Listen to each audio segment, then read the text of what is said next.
Olympics are on in Paris, but there is no truce in sight. The latest squabble between the World Anti-Doping Agency, the recognized global authority on the job known as WADA, and the U.S. National Authority on Anti-Doping called USADA is getting nastier. And my observation is the head of USADA, Mr. Tygart, has shamelessly lied to the world. Here's the story. Reuters dropped a bombshell on August the 7th, reporting on a so far undisclosed dispute between WADA and USADA.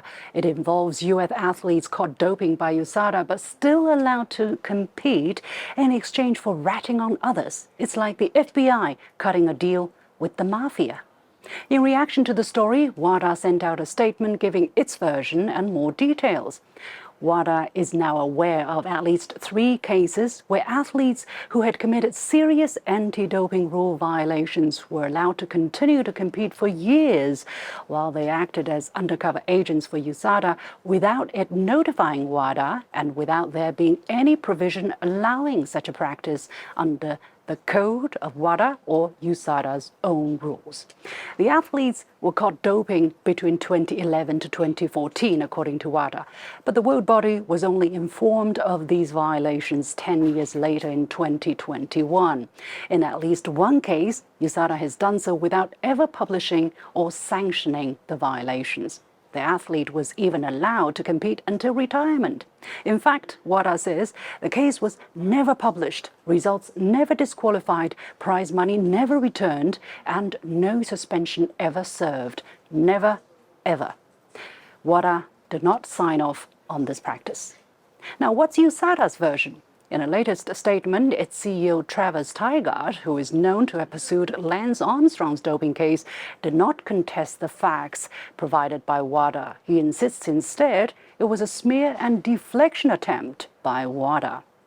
Tygart asserts that at least one of the informants' cooperation was necessary for U.S. authorities' investigation into human and drug trafficking. He says WADA was notified of the violations and sanctions. Now, this is crucial. USADA admitting there were violations. Because despite the murky details, one thing becomes crystal clear. Tygart has lied. In this news article published by AP on June the 20th this year, when commenting on the exoneration of a U.S. athlete for the Paris Games after testing positive earlier this year, Tygart was quoted as saying, "We did what the rules require us to do in all positive cases. We can take comfort that justice was served and transparency as required by the rules was achieved." The report went on to say USADA insisted it has followed the rulebook in all of those cases, including making public any violation, even if it did not result in a penalty.